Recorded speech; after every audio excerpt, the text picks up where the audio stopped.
biceps, triceps, etc., that kind of thing. Pretty self-explanatory over here, not a whole lot of safety features, just don't drop them on yourself.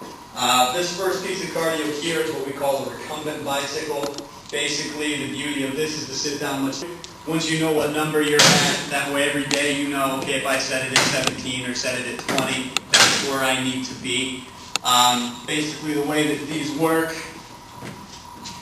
when you're using it, when your legs are completely extended, you don't want them to be locked out to where your knee is completely locked. You want to have a slight bend even when it's all the way out.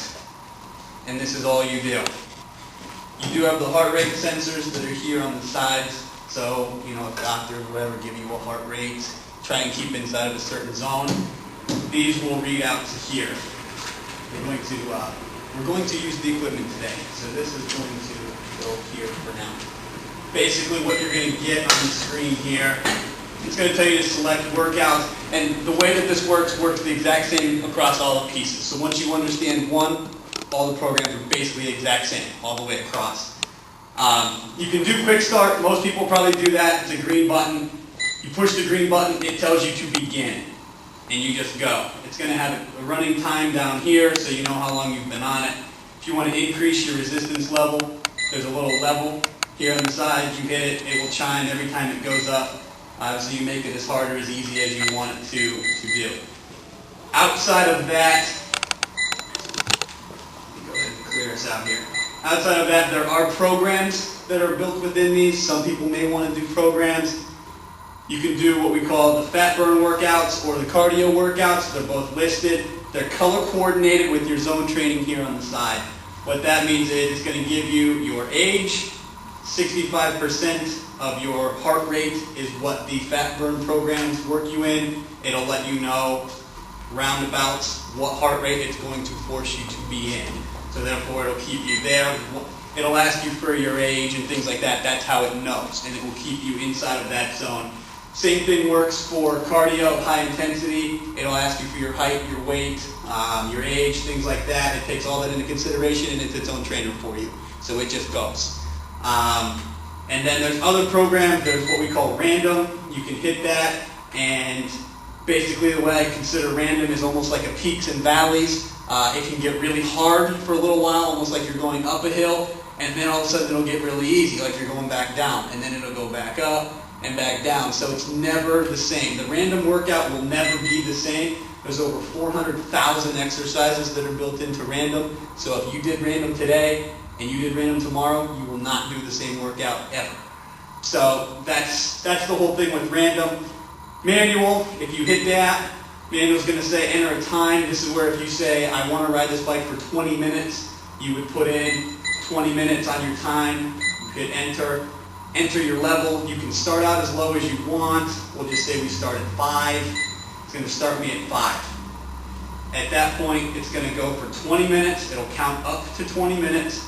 You can always override. You can always add resistance to it if you want. You're never obligated to do any certain workout. There's always override if you want to. At that point, at the end of 20 minutes, it's going to go into a cool down mode. Based on the duration of your exercise, justifies the cool down that you're going to be doing. At 20 minutes, you'll roughly have about 5 minutes of a cool down, and what that is every 30 seconds, it drops you down a little bit more resistance until you get all the way down to the bottom so your heart rate has a chance to return to normalcy before you just huffing, puffing, sweating, and then you get off. Because at that point, your heart's still beating and you're not slowing it down. That's where people with heart issues could have problems with that. So always do the cool down. Like I said, justified based on how long you did it, so it's always putting you in the exact amount of time that you should be doing. If you're doing it and you're like, okay, I'm not even breathing hard, you can always get off, but at the same time, I always say err on the side of caution and listen to the computer, and it's never going to steer you wrong. With that, there's also zone training. What zone training is that you can set your heart rate at that point. Say someone goes to the doctor for a checkup, the doctor says you need to do more cardio. Do you have access to a bike or a treadmill or something? You say yes. He says your zone that you should be in for a heart rate, for a duration, I want you to do exercises 3 days a week. keeping you at a heart rate of 150 for 20 solid minutes. Don't fluctuate from that zone. What you would do is go into your zone training button, you would hit it, it's going to ask you for a heart rate that you want to do, it's going to ask you for a time, you set those in, and it goes. As you're going, beginning of, okay, this is really easy, as your heart rate wants to elevate, it actually gets harder to where it slows your heart rate down. Likewise, if you're going too slow and it needs you to pick it up, it will change your resistance for you so it stays in that zone. All you have to do is make sure you're hanging on to these handles and it knows exactly where your heart rate is. Personal trainer mode, once again, that's just another one. That's mostly used if you do have personal trainers that can customize their own workouts. They may want to use something like that. For the most part here, probably won't be into too much of play.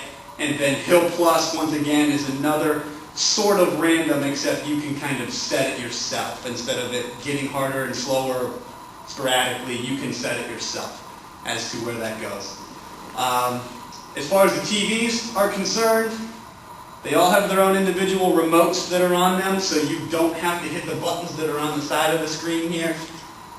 So you can hit the power button. It does not have to be in motion for the television to turn on. The bike does need to be in motion for this screen down here to work. So I turn it on. It's going to kick on. It's going to say Life Fitness at the beginning for starting up.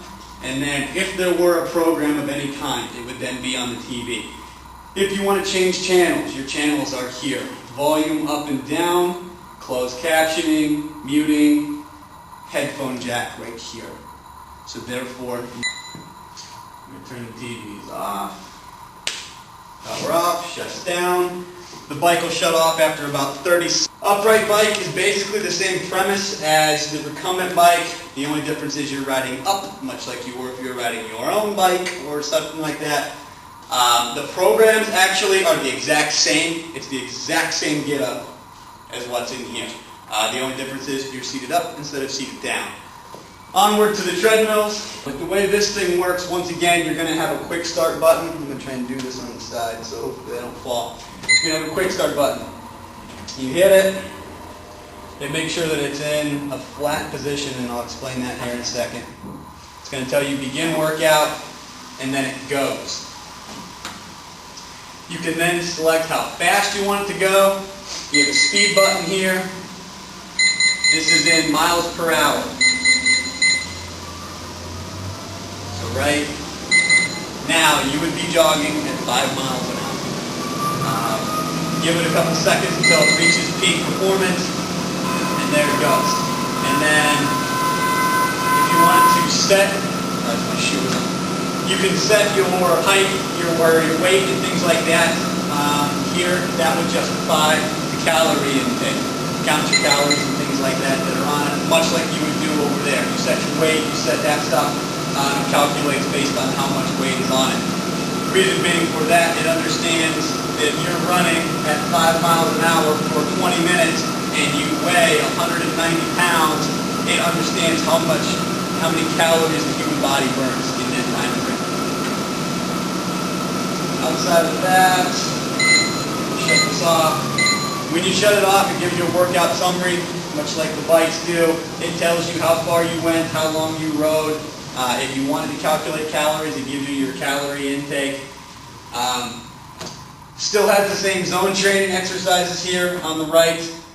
They're the exact same as over on the bikes. One point I didn't touch on with the bikes, we are Polar heart rate ready. We actually help start Polar. And what that is, you'll see the heart straps, the chest straps that people might put on, or they'll have them on watches now and things like that. If you want to run, but still want your heart rate to be calibrated, it's very hard to run and have your hands on here. It just doesn't, and you can get a monitor that you hook to yourself while you're running, and it automatically counts it for you without having to hold on. Same thing goes for the bikes. If you want to do that, you don't have to hold on to any heart rate zone. So that's Polar accessible there. You still have the same cool down. You do have a pause feature that's 30 seconds. Say you're running, you have to go to the bathroom, you want to drink water. You hit pause, it'll stop it. You can go about 30 seconds before it says you have to hit start again. And it won't stop your exercise. It won't kind of cut your mileage or just continue to run. Because if not, and you get off of it, it'll just continue to go. Now, that's not exactly safe. More so than the reading that it's going to give you, the whole point of having to get back on it once it's already got a moving surface isn't necessarily the safest issue at that point. The treadmills do have what we call safety stops too. What this is you just clip this onto you anywhere. I don't know what that is.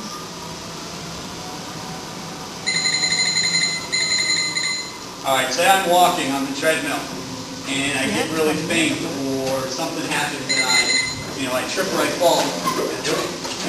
And it doesn't come on. I'll loosen this up for you. But as this button comes off, it immediately shuts the stop switch off. If it goes back on, it stops your workout. It's not going to continually say, hey, yeah, you fell off, but I'm going to keep your calorie count anyway. So it shuts off the workout when that happens. Huge safety feature. As far as the programs here, basically, like I said, the exact same. You'll see your workout profiles here. Manual or quick start, you just hit the green button, you're just going to run standardized. If you want to do manual, you hit manual, you enter your weight, things like that, like you were there. The fat burn exercises, once again, are here, color coordinated in yellow, blue, they're over here in blue. The random, once again, is up and down a hill. This is all walking. When you get to the hill exercises, this is where the elevation kicks in.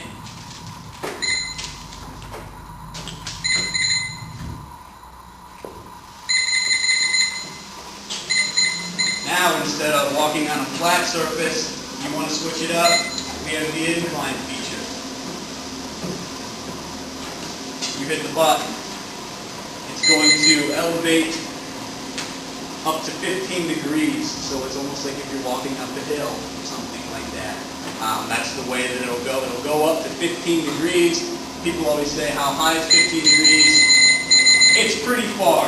If you can walk or run on this for quite a long time, you are in very good shape. Doesn't look like much when you look at it. Once you're on it, it's a significant difference than it is to be running on the flat ground. So while this is up, say you wanted to, say you were done. You would stop, it gives you your workout summary, tells me, still in the upright position. Someone else comes on and goes, I don't want to do the upright position. Say someone else is on this. When they step on it and say they just quick start it or start a program, it doesn't matter. As soon as the treadmill starts up, here's what happens. It sets itself back down to 0 before it starts. That way nobody has to start at an incline or anything like that. If they want to do an incline, they can set it themselves. But as a safety feature, it'll go all the way back down before it even starts up. So nobody has to worry about that. That'll go all the way down, and then it'll start up instead.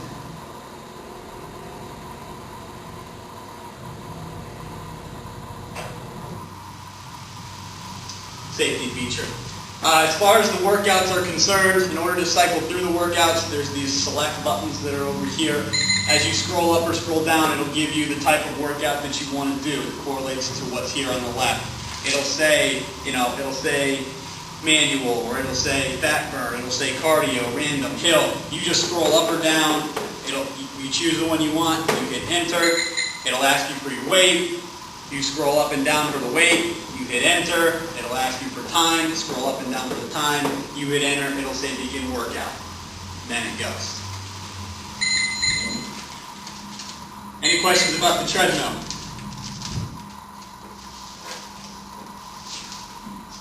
All right. This one here is what we call an elliptical. You may also hear cross trainer.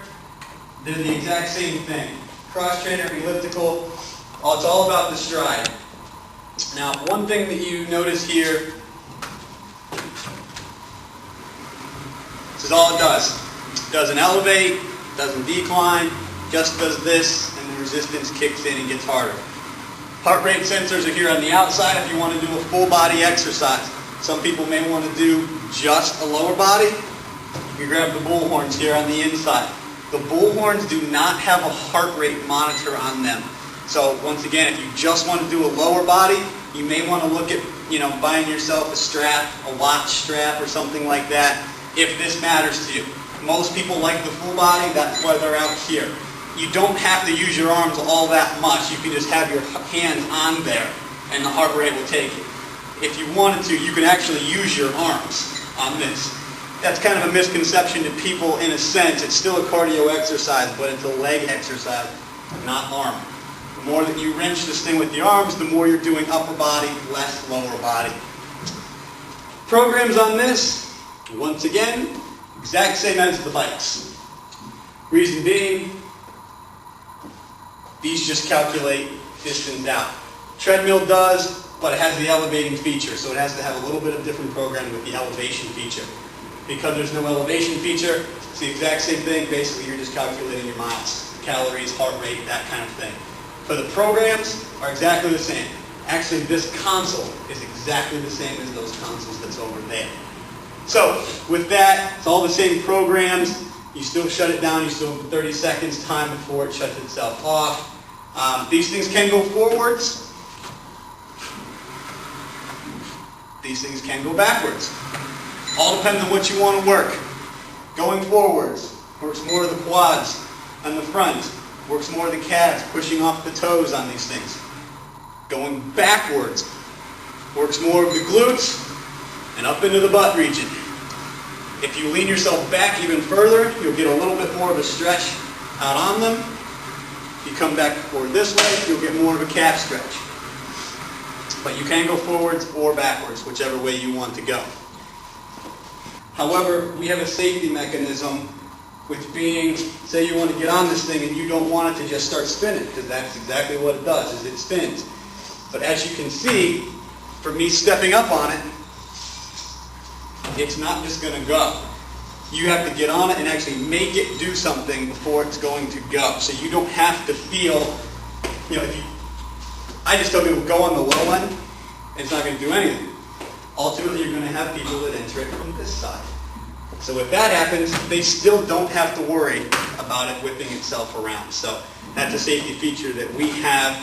Basically, the alternator that's in the back just doesn't start producing any current to spin until you actually force it to go. As far as cleaning the cardio equipment, spray it on the rag, then wipe the unit. You only have to wipe any place that you touch or sweat too. That's a misconception. People think they have to wash the bike. You don't have to wash the bike. All you have to do is just wipe where you touched or where you sweat. That's it. Seat, heart rate sensors, screen. That's it. If you sweat on it and it gets down in here, wipe that, but you don't have to scrub the pedals or anything like that. Into some of the strength stuff. This will go pretty quick. These are self-explanatory here. There's placards on everything on how to use it. These are what we call adjustable benches. This can be used over at the dumbbells. Very, very simple here. This just adjusts from seated, incline, incline, incline, flat. It hits all ranges that you're going to need to use, whether you're doing chest, shoulders, what have you. You can set those. Very, very simple, very easy. Almost zero upkeep to these, just wiping pads down with simple green stuff. That's about all you need to do with these. They have wheels in the back, there's handles in the front. You can pick them up and you can wheel it wherever you want to take it. So these things can go wherever. Same thing goes with the one that's over here. Wheels on the back, the adjustments are right here. This is a decline ab bench. This unit over here is what we call the pec fly. This is a 2-in-1 unit. This basically, I can start it out with this. This is for flies. These spin out, so depending on how long your arms are, everybody fits in it comfortably in a smooth motion, and this just comes forward. You've seen these in gyms, you've seen people use these. Same thing can be done with dumbbells over there if you want, but for a unit that's specific, chest here. Flip around, All these units here, these two, have these red pop pins. These adjust where you want them to be. This is for a comfort level on how far back you want to reach. Flip it around, go all the way forward this direction, all the way forward that direction. You now get into a rear delt. This is a rear shoulder. This is very hard to do with dumbbells. Grab on the inside here, and it just goes back. And that's all it does here. Forward, back. Tells you exactly what I just told you in picture format. Here, here. Pec fly shows red arrows on which way your arms need to go. Rear delt shows red arrows on which way your arms need to go. The rear delt only pops into one direction. It only goes all the way back that way. When you get into the fly region, you set whatever's comfortable for you. Everybody's going to be different.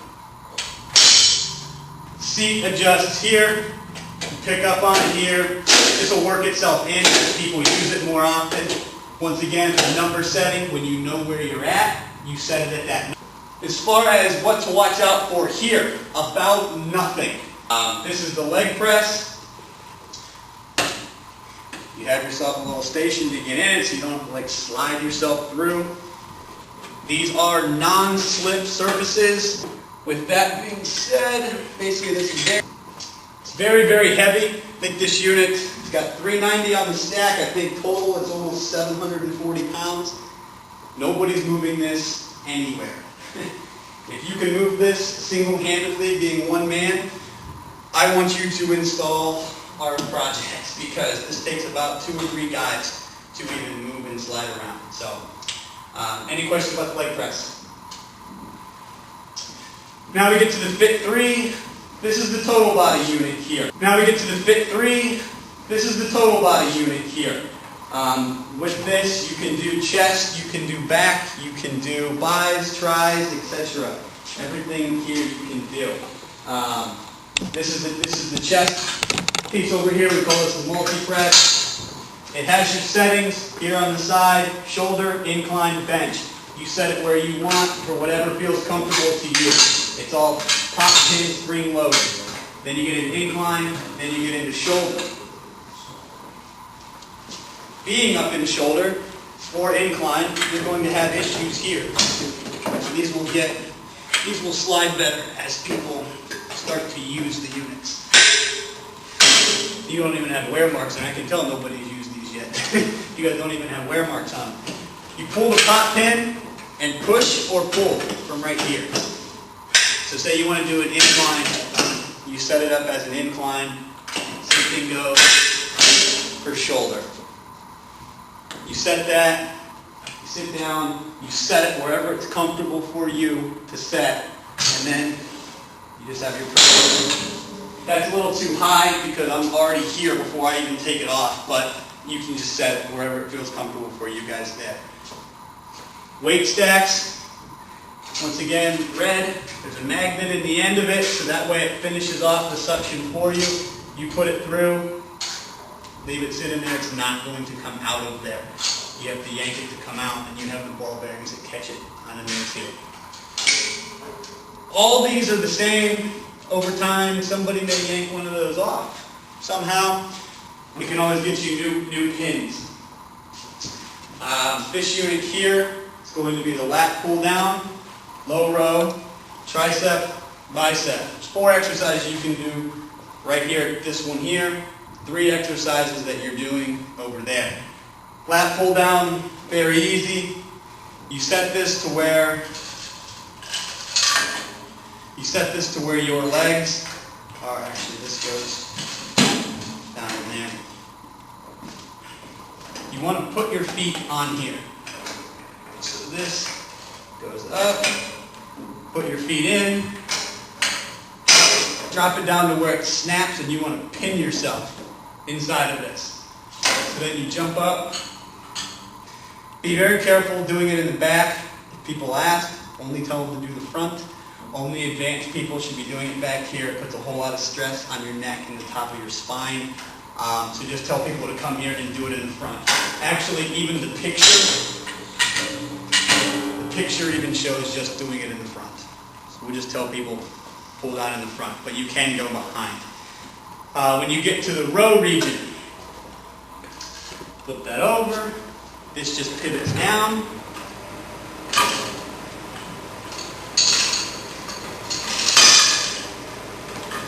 Obviously, you can shorten how you want it to be on this chain.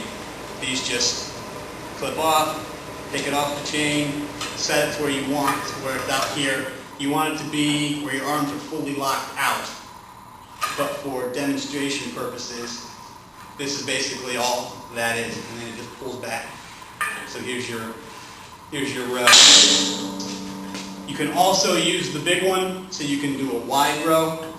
Some people want to go ahead and get a wide grip out on the back, so you can use that bar as well. You don't have to use this one. You just take it off the clip that's up there. You also get biceps, which are here. Shorten it up, pull it up through the bottom. At that point, you would do bicep curls through here. Like I said, for demonstration purposes, I'm not going to shorten them and lengthen all of them, but you would just do that. And then you have a bicep curl that stands here. Outside of that, you have a tricep. Push down. Start from up top. You can either use this bar, you can use that bar. But basically for a tricep, you do the exact same thing, except now it's pushing down from up top. So those are the 4 exercises you can do on this section. And then lastly, we have the leg curl, leg extension. These are the other 2 leg motions other than the leg press that we've got. The way it's seated right now would be the leg curl. You would step over top of it and you would lie down. Face first down on this unit. Set your weight. Curl your legs back up. That's the leg curl. You want to get to leg extension. Pop the button. Lock it in place. Sit down. You can set this for where it's at an optimal place for where it's going to sit. You want it to sit right on the top of your foot in the curve where your shin and your foot meet. Same thing goes with the leg curl. You can set this however far you want it to be for optimal position. And then at this point, sit down, lean back, legs out. So then you get the other 2 leg motions as you would with the calf and leg press over there. Same thing goes with the cables as that. Exact same rules apply. Check them every so often. Check the guide rods. These are extra attachment settings. If you guys ever did tricep ropes or something, they can hang right here so they're not on the ground. So you'll be able to hang. Once again, placards. Lat pull, low row, bicep, tricep, as I showed here. Shows the leg curl, leg extension, and on the other side, it shows the 3 sections of the multi-press as being shoulder, incline, chest. Anybody have any questions about anything that I skipped?